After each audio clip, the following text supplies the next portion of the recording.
Assalamualaikum warahmatullahi wabarakatuh. Alhamdulillah kita sekarang sedang berkunjung nih ke Ketua FPP Cianjur, sekaligus merangkap Ketua RMI Cianjur.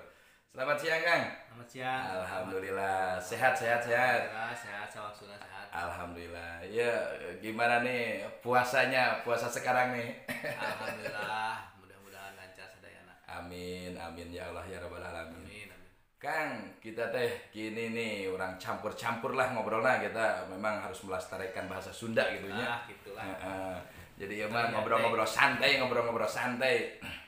Ya teh gini Kang, abdi sok ngeliat gitu kan, pesantren sebenarnya untuk Cianjur teh besar, banyak gitu kan. Terus potensi untuk mendidik generasi barunya pun juga sangat subhanallah gitu ya. Tapi kadang-kadang ada rasa miris kan. Gitu. Jadi kadang-kadang pesantren yang memang daya juangnya cukup hebat di masyarakat, bahkan mengeluarkan anak-anak dengan pendidikan agama sangat subhanallah gitu kan, tapi kadang-kadang tidak menyentuh bantuan kan. Oh iya. Tidak menyentuh bantuan. Nah itu coba bisa dijelaskan alasannya, apa karena tidak punya syarat, apa karena tidak punya link gitu kan, seperti itu kan. Ya baik, turun Kang Am. Sudah bersilaturahmi ke Alhamdulillah saya merasa diberkahi dan mudah-mudahan keberkahannya lanjut terus lah. Amin ya Allah ya Rabbal Alamin. Jadi pondok pesantren itu di Kabupaten Cianjur memang banyak, ada yang sudah mendapat bantuan, ya. Ada yang belum mendapatkan bantuan sama sekali. Ada yang memang tidak ingin mendapatkan bantuan sama sekali. Oh iya benar. Jadi ada hampir dibagi tiga. Tiga kategori lah. Tiga kategori yang mendapatkan bantuan, yang sedang mendapatkan bantuan, yang tidak ingin mendapatkan bantuan. Ada tiga kategori juga. Ada kategori pesantren modern, pesantren kombinasi. Kombinasi itu ada sekolah sama pendidikan salafiyah. Ada yang khusus kegiatan kitab kuning saja. Salafiyah. Jadi tiga kategori. Iya. Dari ketiga kategori itu kebanyakan memang semuanya berharap mendapatkan bantuan dari pemerintah. Karena mau tidak mau bantuan dari pemerintah itu sangat mendukung lah biaya operasional kegiatan pondok pesantren sehari-hari.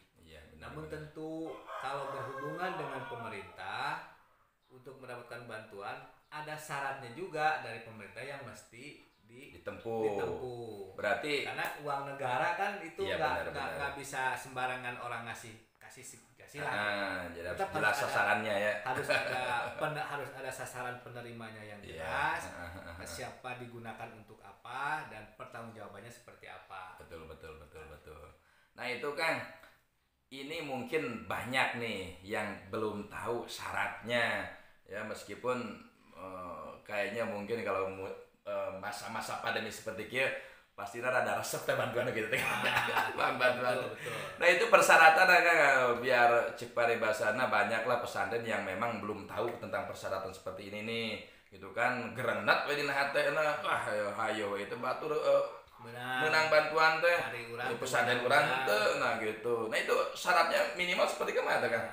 Jadi memang betul Kang Aam, banyak pesantren tadinya tidak mau mendapatkan bantuan. Tadinya tidak mau, orang mau menang, orang mau. Tapi tetangga nak menang terus. Nah, tetangga orang menang, orang teu menang. Nah, gitu. Akhirnya maneh lagi hayanglah menang. Nah, seperti itu. Iya. Untuk mendapatkan bantuan memang ada syarat dari pemerintah yang mesti ditempuh. Salah satunya bahwa pesantren itu mesti mempunyai badan hukum. Oh iya, dia mesti memiliki badan hukum. Kalau sekarang kan banyak kan yayasan. Jadi mau tidak mau bagi pondok pesantren yang ingin mendapatkan bantuan, yang ingin bersentuhan berhubungan dengan pemerintah, dia mesti berbadan hukum paling tidak yayasan. Akta yayasan. Nah Kang, itu untuk salapi kadang-kadang gimana ya, agak keberatan kalau di di gerbang pesantrennya ataupun di dinding pesantrennya tertulis yayasan. Apakah memang setelah didaftarkan pesantren untuk ataupun didaftarkan akte yayasan pesantren, apakah harus akte yayasan tersebut terpampang di umum gitu kan? Memang sebaiknya kalau sudah membuat akta yayasan, mendaftarkan ke Kemenkumham Am dan diterima pendaftarannya oleh Kementerian Am, sebaiknya memang di launching biar masyarakat juga tahu, orang-orang juga tahu bahwa pesantren ini sudah terlembaga dan diketahui oleh pemerintah. Namun misalkan ketika ada pondok pesantren yang memang dari kita memaklum lah ya, kita maklum di Cianjur mah ada yang tidak ingin bersentuhan, satu sisi ingin mendapatkan bantuan, di sisi lain juga tidak mau terlalu vulgar, ya tidak apa-apa dan bukan satu kewajiban. Yang kedua, setelah punya akta yayasan, pesantren tersebut mesti mendaftarkan dan terdaftar di Kementerian Agama. Jadi biasanya dari Kementerian Agama itu diberikan namanya nomor statistik pondok pesantren. Nah itu sekarang kan semua sudah online, online lah. Sekarang semuanya sudah, pemerintah sudah membuka ruang untuk pendaftaran pondok pesantren mudah. Tinggal bagaimana sekarang keinginan pondok pesantren untuk bisa mengakses itu semua. Iya betul. Tapi Kang gini Kang, ini teh kita harus dibuka satu-satu nih. Jadi ketika kita menjelaskan bahwa salah satu mendapatkan bantuan itu adalah akte yayasan. Kadang juga Kang masih bingung, kemana itu nyin akte yayasan teh, lieur gitu. Eta mah Kang Aban ahlina. Begitu. Jadi akte yayasan mah Kang Aban ahlina. Jadi berenang kalau memang ada yang mau berminat untuk membuat akte yayasan, tinggal hubungi nomor ini kan. Hubungi Kang Aab dan nomor ini silakan. Iya. Mudah, sekarang mah mudah. Tidak kayak zaman dahulu. Zaman ke belakang bikin yayasan itu susah. Iya. Mesti ada pernyataan ini segala macam. Sekarang kan dipermudah oleh pihak-pihak terkait lah untuk membantu pondok pesantren. Manfaatkan itu. Berarti kalau dipermudah seperti itu, kalau yang jauh mau bikin akte yayasan dia cukup kirim data doang nggak? Sekarang kan era teknologi. Saya yakin notaris juga mendaftarkan ke Kemenkumham juga sekarang via daring. Iya benar. Internet lah. Kita menerima data juga via internet. Ada teknologi yang dibuat oleh negara untuk memudahkan semua apa yang kita kerjakan. Manfaatkan itu. Alhamdulillah. Tidak lagi kemudian orang datang bikin yayasan, datang berbondong-bondong ke notaris. Dan sekarang tidak begitu. Ribet lah gitu kan. Akhirnya mah nggak sesuai, misalkan kirim data ke Kang Aam kirim data ke sana, dan kirim data ke Kemenkumham, jadilah selesai. Setelah itu baru dikirimkan ke pos. Nah, baru dikirim ke pos, via pos. Kalau keluar daerah via pos. Satu itu udah clear kan. Yang kedua, kadang orang bingung untuk membuat NSPP. NSPP itu berarti nomor itu nomor statistik pondok pesantren. Nomor yang dikeluarkan oleh Kementerian Agama untuk mendata keberadaan pondok pesantren. Betul. Sekarang ini ada peraturan dari Perdirjen lah gitu. Jadi semua pendaftaran itu semuanya terfokus ke pusat. Nanti pondok pesantren bisa mengakses namanya ditpontren.kemenag.go.id lah kasarnya. Diklik saja NSPP online, nanti klik pendaftaran, di situ semua terbuka, tinggal didaftarkan, semua data-data di PDF kan, di-scan, daftarkan semua. Nanti kemudian Kemenag Kabupaten meng-approve, menerima lah itu pendaftaran, mendisposisi, mensurvei, kemudian memberikan rekomendasi bahwa betul pondok pesantren ini berhak diberikan nomor. Tapi satu hal, pemerintah tidak akan mengeluarkan izin NSPP terhadap pondok-pondok pesantren yang melanggar ketentuan perundang-undangan. Itu poinnya penting. Sebagiannya itu kan? Kenapa? Yang melanggar undang-undang sebagiannya? Melanggar undang-undang itu biasanya pondok pesantren yang pertama dia tidak mengakui NKRI, Pancasila, undang-undang itu sebagai asas kita sebagai warga asas tunggal Indonesia, bernegara dan berbangsa. Kan kita juga memahami bahwa ada kelompok-kelompok yang tidak mengakui itu sebagai asas bernegara. Tapi dia juga ingin menikmati buah dari pembangunan dengan mendirikan pondok pesantren. Jangan lupa bahwa pondok pesantren berdasarkan undang-undang itu ada 5 syaratnya. Aya arkanul pesantren. Syaratnya pesantren hiji ada tempatnya. Obong lah asrama. Kedua aya kiai. Katilu aya santri. Kaopat aya masjidna. Kalima aya nu diajarkeunana. Kitab koneng nu diajarkeunana. Harus komplitnya semuanya. Nah, itu 5 itu. Nah, Kementerian Agama kemudian mensyaratkan lagi bahwa syarat berdirinya pondok pesantren paling sedikit 15 santri. 15 santri, iya, yang iya. nginap mungkin paling sedikit itu. Ya kalau banyak ya lebih bagus gitu. Iya. Itu syarat pertama. Dan menurut saya manfaatkanlah itu untuk bisa mendapatkan bantuan yang lebih banyak dari pemerintah. Iya. Memang bantuan dari pemerintah juga awalnya ya memang dari masyarakat juga ya. Jadi masyarakat Indonesia jadi kembali lagi. Betul. Iya. Betul. Nah, Kang, barusan itu sistem pembikinan NSPP itu kan lewat online ya. Berarti orang tersebut tetap harus koordinasi dengan pihak Kemenak setempat. Biasanya nanti setelah online, pendaftaran online, terus kemudian diterima oleh Kementerian Agama. Nah biasanya ada dari Kementerian Agama yang survei ke pondok pesantren. Oh iya, menyatakan betul apa enggaknya. Betul cocok atau enggaknya. Iya benar. Wah, ada adik kecil nih. Sambil ngasuh. Ini makan ngobrol santai kan? Siap. Ngobrol santai.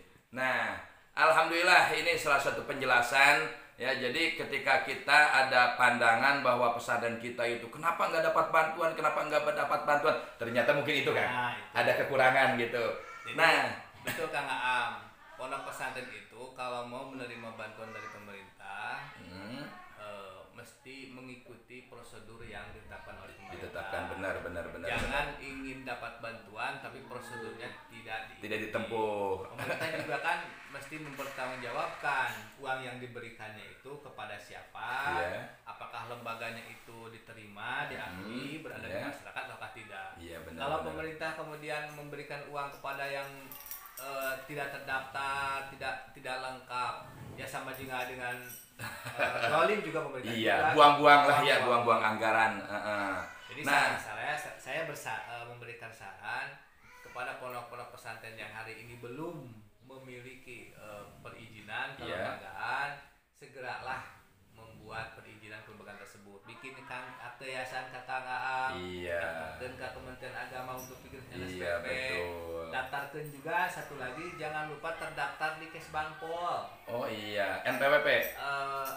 Kesbangpol itu pendaftaran untuk diketahui oleh pemerintah daerah. Iya. Jangan lupa juga bikin NPWP sebagai wajib pajak. Sebenarnya kalau benar. Kalau melihat gitu memang kayak ribet Kang ya. Cuma ribetnya itu hanya 1 hari kan? Ribet 1 hari, tapi dapat manfaatnya berkali-kali. Nah, ribet 1 kali dapat duit berkali-kali. Apalagi bersama RMI. Nah, itu benar. Ini kan kita ini udah meluruskan nih ya. Jadi mereka untuk yang mau mendapatkan bantuan itu untuk punya akte yayasan dan NSPP. Ini pertanyaan yang terakhir nih Kang. Ini anggaran dari pemerintah untuk pesantren banyak enggak nih? Banyak Kang. Banyak ya? Pemerintah itu memberikan kepedulian terhadap pondok pesantren itu lengkap ya. Pertama memberikan payung hukum dulu. Apa itu payung hukumnya? Undang-undang pondok pesantren. Undang-undang pondok pesantren itu adalah payung hukum bagi pondok pesantren untuk mendapatkan bantuan dari pemerintah. Kemudian anggarannya disebar. Iya. Ada di Kementerian Agama. Ada di kementerian yang lain banyak, di Kementerian Sosial, di Kementerian UKM. Pokoknya pemerintah memberikan bantuan terhadap pondok pesantren begitu perhatian lah terhadap anggarannya banyak, undang-undang payung hukumnya ada, di pusat ada undang-undang pesantren, di provinsi ada perda pondok pesantren, di kabupaten juga ada perda pondok pesantren. Hanya tinggal sekarang mau tidak pondok pesantren mengakses bantuan tersebut. Itu saja pertanyaannya, mau tidak? Ya, jadi kita gini Kang, karena ke belakang kita miris juga gitu kan. Jadi banyak ungkapan ini pesantren kok ditinggal padahal sama-sama pendidikan untuk mendidik anak bangsa gitu kan. Nggak kayak anulah gitu kan, bantuannya sangat banyak. Ternyata bukan tidak ada anggaran ya untuk pesantren. Berarti kitanya saja yang memang belum lengkap persyaratan dan belum dekat dengan Kang Ade. Seperti itu. Karena ya memang info bantuan juga butuh ya kan. Info bantuan juga butuh. Jadi meskipun banyak anggaran di sana, banyak bantuan, kalau nggak tahu apa kerannya itu. Nah itu tadi kan, jadi Bener-bener. kadang-kadang kita juga kalau mau ke Jakarta itu mesti tahu jalan. Pasti tahu Kalau jalan. nggak tahu jalan, nggak ada Google Map, Heeh. nggak ada guide, kasarung. Kasarung. Jadi mau menang, mau nepi ke Jakarta, kakak muter kemana? Nah gitu. Jadi mendingan kena daripada Google Map nggak kadang-kadang kasarung, mendingan nu nganterin nu pugul. Siap. Ya Kang, terima kasih untuk pembukaan tabirnya untuk para pesantren. Semoga pesantren yang belum mendapatkan sekarang menjadi mendapatkan, gitu kan, yang belum yang belum mempunyai persyaratan bisa dipercepat karena 2021 sekarang ini benar-benar banyak anggaran itu kan. Nah betul kan, Untuk pesantren. 2021 pemerintah dan bukan hanya 2021, Iya. 2022. Pokoknya gini aja. Pasca undang-undang pondok pesantren disahkan, kemudian ada peraturan permennya Ya. turun, itu gelontoran bantuan dari pemerintah itu akan Sangat banyak, besar. akan banyak. Tinggal sekarang pesantren mesti mempersiapkan diri. Ya, Pertama ya. dia mesti mempersiapkan untuk menerima bantuan. Jangan lupa bahwa skill kemampuan pondok pesantren untuk mengelola keuangan juga mesti ditambah. Iya, Jadi benar. jangan hanya menerima uang, menggunakan tapi tidak bisa mempertanggungjawabkan. Benar. Jadi pondok pesantren itu mesti setelah mendapatkan bantuan, dia mesti menerapkan bantuan sesuai dengan yang diajukan, terus juga mesti mempertanggungjawabkan bantuan yang diterima. Maka kalau kemudian itu semua bisa, saya yakin tahun-tahun ke depan akan lebih banyak lagi Bantuan. Ya memang kan kita juga mengingatkan ya, tidak sedikit memang dijadikan sebuah akses kesempatan untuk kebutuhan pribadi nih kan. Ini bahaya, jadi kadang-kadang pesantren nu kabehna jadi coreng gitu. Gitu. Terus. Ya terima kasih Kang bincang-bincangnya, semoga bermanfaat dan semoga pesantren-pesantren yang khususnya ada di Cianjur, umumnya di luar Cianjur, bisa kebuka dengan penjelasan ini. Amin. Dan bisa selalu ikut maju sesuai bantuan-bantuan dari pemerintahan. Amin ya Allah ya Rabbal Alamin. Atas kesalahannya mohon maaf. Wassalamualaikum warahmatullahi wabarakatuh.